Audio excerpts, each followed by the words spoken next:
What is up, and welcome to No Cap MMA. So, the new year is upon us, and I've had some time to reflect and look back at some of the great fights of 2023.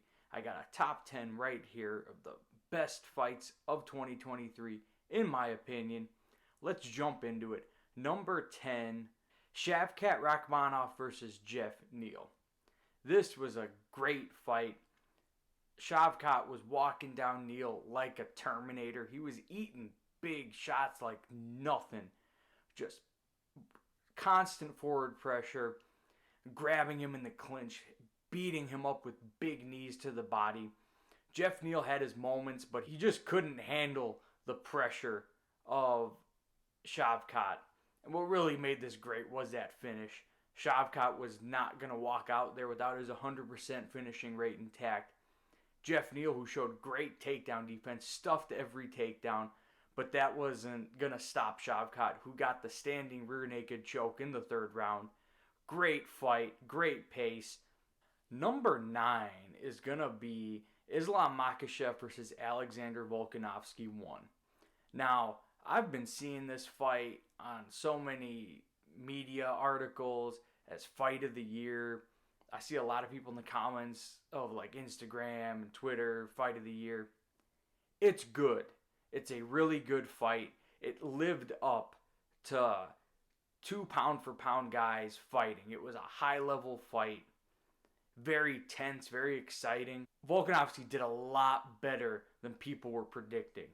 Most people were saying he's going to get subbed, he was going to get destroyed, the size would be too much, and he had a great showing for himself. But it was an exciting fight, but it was a very slow-paced fight. Very technical, very methodical.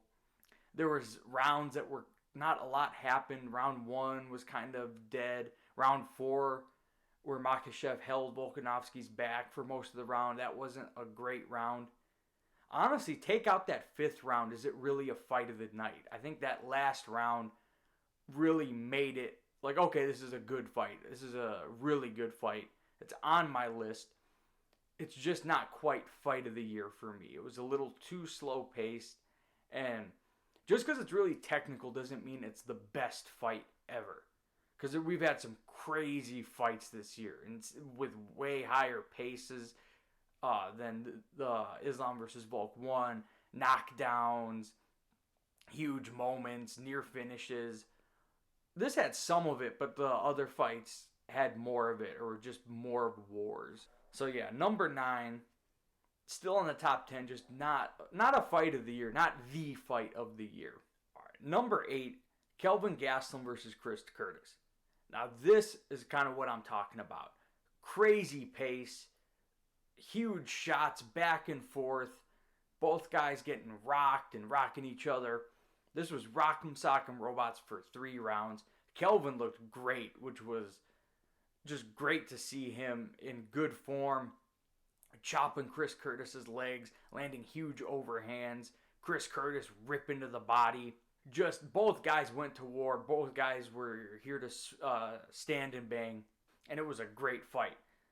And I wasn't expecting this one to be a fight of the night, and it absolutely was. For a higher weight class to have this output was pretty crazy. Number 7, Nazim Sadykhov versus Vyacheslav Borshchev.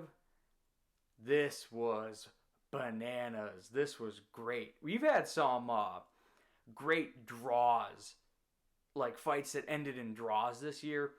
We had, Ridnot versus Alessio Dos Santos was a really good fight. Alexa Grasso versus Valentina Shevchenko 2 was really good. This is the best draw fight we've had this year. This was great because Borshchev was really surprising, I think, everybody with his takedown defense, showing great takedown defense, ripping Sadykhov to the body, really piecing him up in that first round. In that second, Sadykhov damn near finished him multiple times. I don't know how Borshchev survived that. And then he came back in the third round, had a great third round, but couldn't negate the damage that was done in the second round, thus making it a 10-8. But this was an absolute war. Great fight. It just got better and better as it went along. Number 6, Brad Katana versus Cody Gibson. Holy cow. This was like the bantamweight version of Forrest Griffin versus Stefan Bonner 1. They were just throwing, and it was just kind of who was the tougher guy. And Katana was just able to have the better cardio and push in those later rounds to edge it out. But this was just craziness. Both guys were standing in the pocket, landing huge shots. Both guys got rocked multiple times.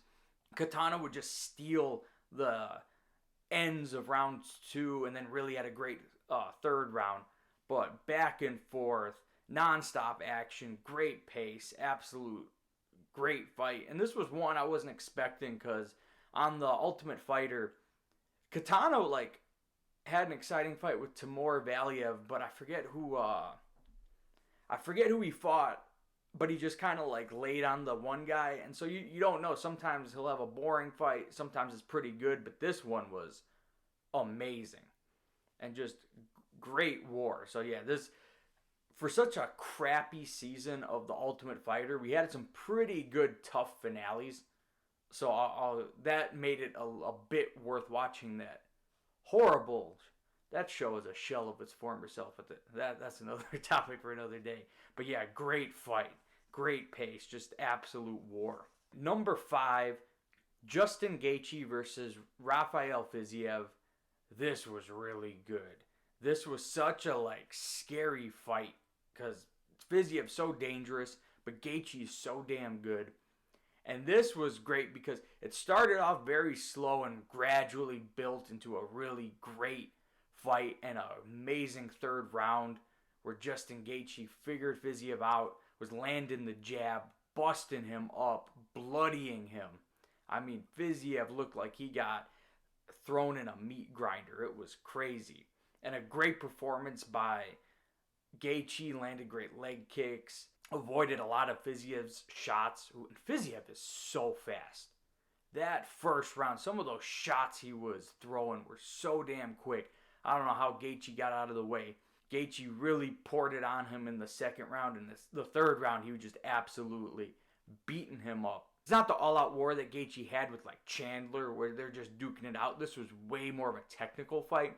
But this is probably the best technical war we've had this year. Because it was still technical, but it had those big wow moments. Number 4, Edson Barboza versus Sodiq Yusuff. This was crazy. Edson Barboza was nearly finished multiple times in the first round. Got dropped within the first minute of that first round. Sodiq was putting it on him, but Edson Barboza survived, but got 10-8'd. But then comes back and just breaks Sodiq down. Wins 4 rounds to 1. Has that moment where he gets that spinning wheel kick and almost finishes Sodiq. It was just great striking, great huge shots, and it was just a war, really great fight. And the big moments, the fact that he was able to survive being 10-8'd, come back, get the spinning wheel kick. The pace of these guys was great. Number 3, Elves Brenner versus Guram Kutateladze. This was bananas. This was, so much happened. So much momentum shifts. Guram just almost finished Brenner multiple times. Hit him with a big elbow at the end of the first round. Was visibly hurting Brenner multiple times in that fight. But the pace that Elves Brenner was able to put on him, he just kept coming. Wouldn't stop, would get takedowns, landing big shots. And that finish where he hits him on the neck and just shuts Guram down was a crazy finish. And it was just wildness. So much happened, and that was such a shocking outcome. But it was a great fight, great pace. They were just going at it from the beginning. Did not see him finishing Kutateladze. Just that one strike. And I mean, he just shut down and just kind of zombied into the cage and fell. It was crazy. So yeah, number 3, definitely one of the best fights of the year. Number 2, Alejandro Pantoja versus Brandon Moreno 2. This was probably the best title fight in the UFC of 2023. Definitely. Because it was the pace, the heart, the war. Two guys that just wanted to win. And they both had their moments. Pantoja dropped Moreno early. And then Moreno had such a fantastic second round. And it was like, oh no, Pantoja's gassed. He's done. But then Pantoja comes back, takes the back when he needs it. Both guys were landing great shots. And it was just a relentless pace. Crazy fight. And Pantoja becomes the champ. And it was just a war. I mean, ever since Demetrius Johnson left the UFC, the flyweight division has been like nothing but just wars. Great pace, great fight. Number 1, Clay Collard versus Shane Burgos. This is what I'm talking about. This is easily my favorite fight of 2023. From the first round, it was non-stop action. Clay Collard threw at least 300 strikes in that fight. He was just ripping to the body, landing big shots on Burgos, cracking him. Burgos was landing great leg kicks and pretty much had Collard's leg dead in the third round. Collard drops Burgos bad in the second round, and then they just go at it in the third round. Crazy pace, crazy war. Shane Burgos is always just in these great wars, and this was one of those fights where you hear about it and you're like, oh, that's going to deliver. And not only does it match your expectations, it exceeds it. It was even better than I thought it was going to be. So, number 1 fight of the year.